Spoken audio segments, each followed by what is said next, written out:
Bonjour, ici Mathieu, copywriter et éditeur. Bienvenue sur la chaîne Le Pouvoir des mots. Alors, quel est l'écueil à éviter absolument pour justement éviter de sombrer dans les eaux de l'indifférence avec votre texte de vente? Alors oui, une fois tombé dedans dans cet écueil, c'est difficile de s'en sortir. C'est un peu comme des sables mouvants. Plus une personne essaye de se débattre, de s'en sortir, plus elle s'enfonce profondément. Et je rencontre, j'ai des amis entrepreneurs qui, notamment Julien dans le domaine du logiciel, des logiciels de service, SaaS comme ça s'appelle, qui est tombé dedans et du coup, en fait, ces textes de vente ne servent plus à rien, se brisent sur les rochers de l'indifférence. Tout simplement, c'est quoi cet écueil? Eh bien, il s'agit de la dignité ou du fait de vouloir faire bien, la bienséance, de vouloir faire professionnel. C'est-à-dire de vouloir absolument créer un texte de vente qui tape à l'œil, avec des mots compliqués, avec des mots qui font professionnel, de vouloir tout centrer sur le fait de faire je suis une grande multinationale professionnelle, et du coup le message, le fond du message, comment vous pouvez aider votre client, vos abonnés, vos fans, et passer sous vide. C'est-à-dire, il n'y a même plus de message en fait de fond. Et même si vous vous adressez à des professionnels, c'est très important d'éviter de tomber dans ce masque de la dignité, de vouloir faire professionnel, de vouloir faire bien. Et tout simplement, en fait, pourquoi ce masque est beaucoup utilisé, le fait de faire professionnel, de faire propre sur soi, en costume ou je ne sais quoi d'autre, en fait, de créer cette image. Bien souvent, c'est un masque utilisé par certaines personnes qui veulent se dérober à leurs responsabilités, c'est-à-dire qu'ils veulent fuir leurs responsabilités et du coup, elles utilisent ce masque. Moi, je suis digne, voilà, je me mets pas là-dedans, ça me correspond pas, ça fait pas professionnel de faire ça. Mais en fait, ce que font ces personnes-là, c'est qu'elles fuient tout simplement leurs responsabilités.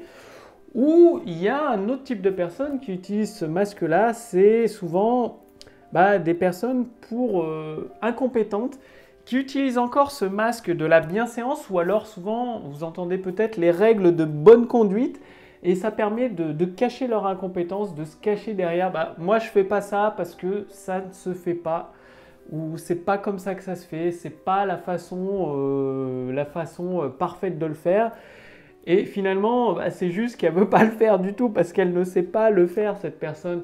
Donc, surtout, c'est vraiment très très important de comprendre ça, que de vouloir écrire un texte de vente qui fasse professionnel, qui fasse digne, qui fasse cultivé, eh bien, posez-vous la question, qu'est-ce que vous voulez essayer de cacher finalement? Qu'est-ce que vous voulez essayer de masquer derrière ces rochers, derrière ce masque? Souvent aussi, la dignité, c'est une excuse pour justifier le manque d'initiative, le manque d'innovation ou le manque de prise de risque. Si on se dit, ah ben non, je ne vais pas faire une conférence en ligne, ça ne se fait pas dans le métier, dans le secteur dans ce marché-là, de la comptabilité, personne n'a jamais fait de conférence en ligne, ça ne se fait pas, ça ne fait pas bien, ça ne fait pas pro. Encore une fois, là, c'est juste ces personnes-là utilisent ça pour se protéger parce qu'elles ont peur de prendre de l'initiative, elles ont peur de prendre des risques ou elles ne veulent tout simplement pas innover. Et du coup, c'est une très bonne excuse. Le côté de moi je veux faire professionnel, je veux être digne, je veux faire parfait. Bien, c'est aussi une excuse pour justifier le fait de faire du surplace, pour rester dans l'inertie, c'est-à-dire pour ne pas passer à l'action, pour rester comme c'est actuellement, un peu comme les taxis, ça faisait des dizaines d'années, enfin je sais pas peut-être, enfin en tout cas plus de 10 ans que c'était toujours la même chose, il y avait pas, fallait encore les appeler au téléphone il y a quelques mois de ça. Il n'y avait pas moyen de commander un taxi par internet, il venait un petit peu comme il voulait. Et ben voilà, ils faisaient professionnel et tout, mais bon, en même temps, ils étaient bloqués dans l'inertie, ils faisaient du surplace, il n'y avait pas vraiment d'innovation dans ce secteur-là.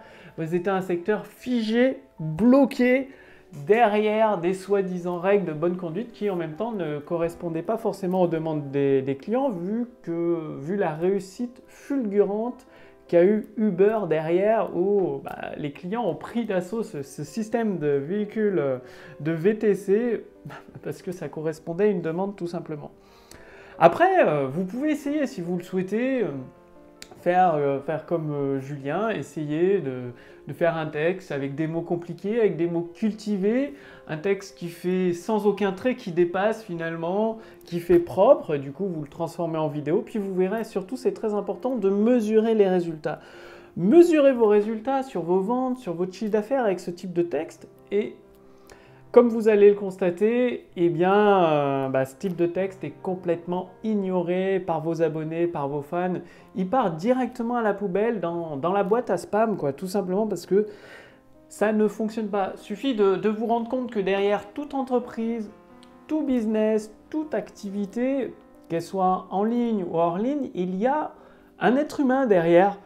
Et cet être humain, il ressent des émotions, il a des désirs viscéraux, il a des problèmes, il a des difficultés. Et donc, si forcément dans votre texte, vous voulez faire professionnel, vous vous adressez d'entreprise à entreprise, vous bypassez complètement le côté humain. Sauf qu'à la base, derrière toute entreprise, c'est un humain qui prend une décision au final. Toujours, que ce soit un dirigeant du CAC 40 ou un serveur dans un restaurant, tous les deux prennent des décisions. Ce n'est pas le bloc, l'entité entreprise qui va prendre une décision. C'est juste une entité, une personnalité à part, l'entreprise. C'est pour ça que votre texte de vente doit toujours être basé sur une émotion viscérale. Donc, adressez-vous directement d'être humain à être humain. Vous parlez à un être humain, même si c'est un directeur d'une très grande entreprise ou même si c'est un serveur dans un restaurant, vous parlez dans tous les cas à un être humain pour proposer votre produit ou votre service, pour résoudre leurs problèmes, les amener dans un nouveau monde. Donc, oubliez complètement la perfection. La perfection, j'ai coutume de dire qu'elle n'existe que dans la tête des personnes qui ne passent jamais à l'action. Ce type de personnes qui ne passent jamais à l'action, dans leur tête, elles vont dire oui, tu devrais faire ci, tu devrais faire là, ce serait bien, ce serait parfait. Mais en même temps, est-ce qu'elles passent à l'action? Est-ce qu'elles font des choses? Ça, la question reste ouverte. Donc, comment capter l'intérêt de vos abonnés, de vos contacts email, de vos fans? C'est tout simplement de leur apporter des éléments utiles par rapport à leur vie, à leur situation actuelle, dont ils veulent changer. Donc des éléments, des connaissances à travers vos textes de vente. Donc quand je dis à travers vos textes de vente, ce soit à travers vos séquences email, à travers vos vidéos, à travers vos vidéos de vente, vos conférences en ligne ou vos pages de textes de vente, quoi, tout simplement. Donc vous l'avez compris, que vous vous adressiez à un dirigeant d'une grande entreprise, d'une multinationale ou un serveur dans le restaurant, le bistrot du coin, il n'y a qu'une seule solution pour l'amener à lire votre texte de vente, à regarder votre vidéo et à acquérir votre produit ou votre service. C'est tout simplement de donner l'envie à ces personnes, déjà l'envie de regarder votre texte de vente parce qu'ils vont apprendre des choses qui vont les aider dans leur situation actuelle. Et ensuite, à travers votre texte de vente ou votre vidéo de vente, votre conférence en ligne, d'éveiller en eux cette envie d'aller dans ce nouveau monde, de résoudre leurs problèmes, d'atteindre leurs objectifs, et donc ça passe par la commande de votre produit ou votre service. Donc ça se résume à une seule chose, leur donner envie du point de vue de vos clients potentiels, de vos abonnés, de vos fans. C'est-à-dire, je sais que vous avez probablement créé un produit génial, un service génial dont vous êtes extrêmement fier parce que vous êtes sincèrement convaincu qu'il va aider vos clients à résoudre leurs problèmes, à atteindre leurs objectifs. Donc ça, c'est génial, très très bien, félicitations à vous. Par contre, votre client, votre abonné, votre client potentiel, votre abonné, votre fan, vos contacts email, lui que vous y ayez mis 10 ans à construire le produit ou 1 minute, ça ne change rien pour lui. Tout ce qu'il veut, c'est que votre produit résout son problème particulier. Donc, c'est très important de vous adresser émotionnellement du point de vue de vos abonnés, de vos fans. Justement, si vous voulez aller beaucoup plus loin, c'est-à-dire avoir des exemples concrets, des modèles prêts à l'emploi à mettre en place dans votre activité, dans votre business, avec des modèles de texte de vente, de vidéos de vente, de conférences en ligne, de séquences email, donc des idées prêtes à l'emploi pour transformer vos abonnés, vos fans, vos contacts email en clients satisfaits, je vous invite à rejoindre le cercle privé des créateurs de prospérité. Donc le lien est sous cette vidéo. Il y a un lien au-dessus de cette vidéo, il suffit de cliquer dessus, renseigner votre prénom et votre adresse mail. Donc au jour d'aujourd'hui, l'adhésion au cercle privé des créateurs de prospérité est entièrement gratuite. Et vous allez accéder dès demain, d'ici les 5 prochaines minutes, à des ressources exclusives et notamment la formation gratuite, complètement gratuite, Autoroute du succès, qui vous permet d'accéder à vos idées en or, de créer ce pont entre, comment donner envie à vos abonnés, à vos fans, d'acquérir votre produit ou votre service. Donc ça passe par le nouveau monde, les nouvelles possibilités que vous offrez dans la situation actuelle de vos clients. Donc c'est comme, je sais pas, quelqu'un veut apprendre le surf, il ne sait pas faire du surf, à chaque fois qu'il prend une vague, il a la tête sous l'eau, limite à se noyer. Alors qu'à côté, il y a quelqu'un qui a fait du surf pendant 10 ans et il prend les vagues comme il veut, il a des idées, des stratégies faciles à mettre en place pour tenir debout sur une planche de surf et surfer sur les vagues et s'amuser. Et ça ne demande pas des efforts insurmontables, il suffit de savoir ces petits trucs qui font la différence. Donc vous allez accéder à vos idées en or, ces idées qui font la différence entre un produit best-seller et un produit qui sombre dans les eaux de l'ignorance.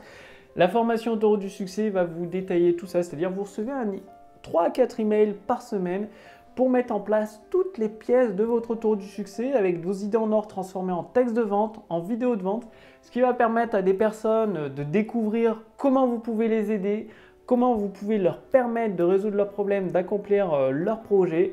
Et bien évidemment, ça passe par le péage de votre produit et de votre service, tout simplement en utilisant le pouvoir des mots, le copywriting. Bref, cliquez sur le lien dans la description sous cette vidéo ou sur le lien dans le statut Facebook au-dessus de cette vidéo. Il suffit de renseigner votre prénom, votre adresse mail et dès demain, vous recevez le premier épisode Autoroute du succès. D'ici les 5 prochaines minutes, je vous accueille directement par email au sein du cercle privé des créateurs de prospérité. Donc c'est à vous maintenant de devenir un créateur de prospérité pour vous, pour vos proches, pour votre famille, pour vos clients, pour permettre de réaliser tous ces projets qui vous tiennent à cœur. Donc je vous remercie d'avoir regardé cette vidéo.